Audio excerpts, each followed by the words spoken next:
এই ছেলে আমাকে খুঁজতেছে। মামা চলো চলো চলো চলো। আরে আই লাভ ইউ টু। এভাবে চলে গেলে কিন্তু হবে না। হাই হাই, ছেলেটা তো তোর বাসার নিচে চলে এসেছে। এখন কি করব? তুই কেন যে ছেলেটাকে আই লাভ ইউ বলতে গেলি? আরে আমি তো জাস্ট মজা করে বলেছি যেন ছেলেটা সুইসাইড না করে, কিন্তু যে পাগল আমি তো বাসার সামনে চলে গেলাম, কি বুঝেছি? কি হলো? এই মেয়ে, এই, শুনতে পাচ্ছ না? সর্বনাশ, বাবা চলে আসছে। দেখো তুমি না আসলে কিন্তু আমি ঠিকই চলে আসবো। এই ছেলে, এখানে কি করছো? আর তুমি কে? আমি কে সেটা জেনে আপনি কি করবেন? আরে তুমি এই বাসার সামনে দাঁড়িয়ে চিল্লাচিল্লি কেন করছো সেটা জানতে চাচ্ছি। আচ্ছা, আপনি আপনার কাজে যাচ্ছিলেন না তো? যান না, আমাকে জেরা করছেন কেন? কারণ এই বিল্ডিং এ আমিও থাকি। আসলে আমি অনেক এক্সাইটেড হয়ে গেছি তো। আপনার হাতটা দিন। দেখেছেন হার্টবিটটা কেমন করছে? টুক টুক টুক টুক টুক টুক। রাখো তোমার হার্টবিট। তুমি কি আধা পাগল নাকি পুরোটাই? আরে কি হয়েছে সেটা আমাকে বলবে তো। জীবনে প্রথমবার কোনো মেয়ে আমাকে আলেবে বলে আমি এখনো তার জবাব দিতে পারিনি। পাগল ছাগল। যে ভয়টা পাচ্ছিলাম সেটাই হলো। এখন কি করবো বলতো? কি হলো?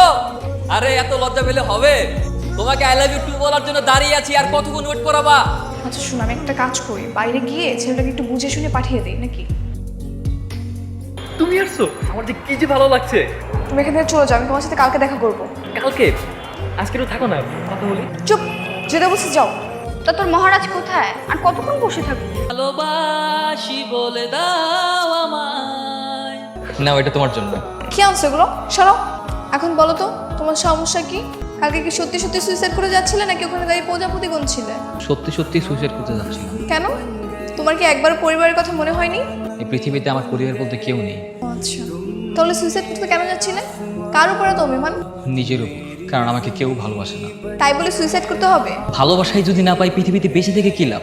মানুষের তো বাঁচতে হলে ভালোবাসার প্রয়োজন। তাই নিজের প্রতি রাগে ক্ষোভে সুইসাইড করতে গিয়েছিলাম। যখনই সুইসাইড করতে যাব ঠিক তখনই আই লাভ ইউ ডাকটা শুনি। জীবনে প্রথমবার কোনো মেয়ে আমাকে আই লাভ ইউ বলেছে। বিশ্বাস করো, এই একটা লাইন আমার পুরো পৃথিবীকে চেঞ্জ করে দিয়েছে। আমি তোমাকে সেদিন সিরিয়াসলি আই লাভ ইউ বলিনি। তোমাকে সুইসাইড করতে দেখে তোমার মতিভ্রম করার জন্য আমি জাস্ট ফাইজলাম করেছি। মজা হোক বা সিরিয়াসলি হোক, তোমার ভালোবাসা উইথড্র করো না।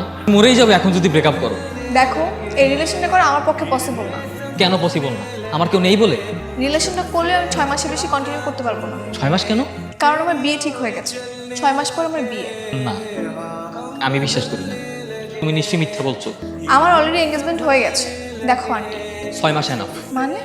মানে 6 মাস আমার সাথে রিলেশন করো, আমাকে 6 মাস অন্তত বাঁচিয়ে রাখো। মানে মরে গেলেও আমি বলতে পারবো অন্তত জীবনে কারো ভালোবাসা পেয়েছি। আচ্ছা, আমি যদি 6 মাস তোমার সাথে রিলেশনে যাই, তুমি কি শান্তি পাবে? অনেক শান্তি পাবো। কি করবে 6 মাস?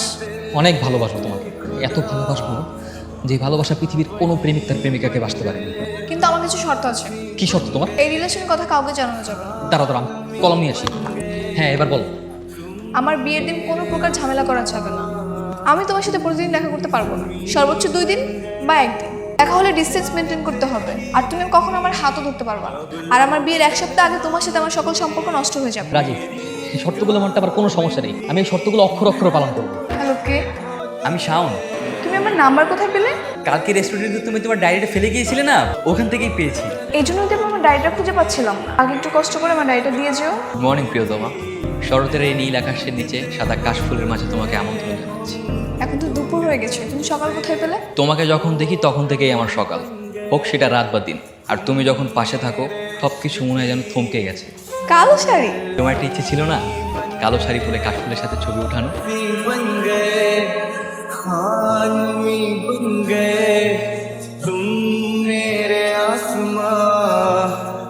আর শোনো, থ্যাংক ইউ তোমাকে এই সুন্দর দিনটা উপহার দেওয়ার জন্য। My pleasure. এত রাত ফোন দিয়ে ডাকলা কেন? তোমার ইচ্ছে পূরণ করতে। তোমার একটা ইচ্ছে ছিল না চাটনি রাতে বয়ফ্রেন্ডের হাত ধরে পিস ছাড়া পথে হাঁটবে আর আইসক্রিম খাবে? তাই ভাবলাম তোমার ইচ্ছেটা পূরণ করি। তুমি কি এভাবে আমার সব ইচ্ছে পূরণ করবে নাকি? 1 মাস আমাকে যেভাবে সারপ্রাইজ দিয়ে যাচ্ছ, আমি তো পুরো ইমপ্রেস হয়ে যাচ্ছি। আচ্ছা যাই হোক, তোমার একটা ইচ্ছে বলো তো, দেখি পূরণ করতে পারি কিনা। আমার আবার কি ইচ্ছা? আমার জীবনের সবথেকে বড় ইচ্ছে তো তুমি পূরণ করেছো। এই যে আমার গার্লফ্রেন্ড হয়েছে। আর তো কয়েকটা মাস, এরপর কি করবা? তোমার বিয়ে হয়ে যাবে আর আমি ব্রিজেন নিচ্ছি। এই, তোমাকে এসব কথা বলতে নিষেধ করছি না? রে, কি অবস্থা? ওই ছেলের সাথে কেমন চলছে তোর?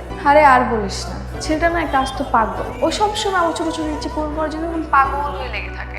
আমার কাছে মনে হয় ওর নিজের থেকে আমাকে বেশি গুরুত্ব দেয়। বিয়ের পর ভুলতে পারবি তো ওকে? তা জানি না, তবে ভুল আর কি দরকার, আমি বিয়ের পর সারা জীবন এগুলো মনে রাখবো। কষ্ট পাবি না তো? तेरी गली चो कर छड़ के সারপ্রাইজ! সারপ্রাইজের কি আছে? আমি তো জানতামই তুমি আমার জন্য নৌকা নিয়ে ওয়েট করতেছো। তোমার একটা ইচ্ছে ছিল না সারাদিন নৌকা চড়ে ঘুরে বেড়াবে? এবার নাও আমাকে নৌকায় তুলো। কি হলো, হাতটা ধরো। কিন্তু শর্ত তো ছিল তোমাকে স্পর্শ করা যাবে না। আচ্ছা ঠিক আছে, এবার পারমিশন দিলাম।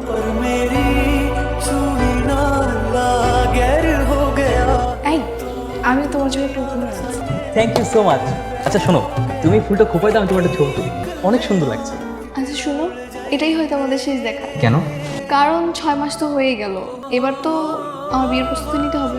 ও হ্যাঁ, 6 মাস তো হয়ে যাচ্ছে প্রায়। দেখতে দেখতে 6 মাস পার হয়ে গেল, তাই না? এই কটা মাস আমার জীবনের বেস্ট মুহূর্ত ছিল। আমারও। এখন তাহলে আমি যাই বাসায়, তাই না? সময়গুলো কত তাড়াতাড়ি চলে গেল, তাই না? মনে হলো এই তো সেই দিন তোমাকে প্রথম দেখেছিলাম। এটা তো আমাদের লাস্ট দেখা, তাই না? হ্যাঁ। তোমাকে কিন্তু বউ সাজলে অনেক সুন্দর লাগবে। তাহলে আমার বিয়ের দিন একটু লুকিয়ে দেখেছিল আমাকে। না না, আমি ওইসব পারবো না। তোমাকে এত সুন্দর লাগবে আমার তো সহ্যই হবে না। আচ্ছা ঠিক আছে, আমাদের সম্পর্কের ইতি এখানেই শেষ। रोई ना जे याद मेरी आई वे खुश रही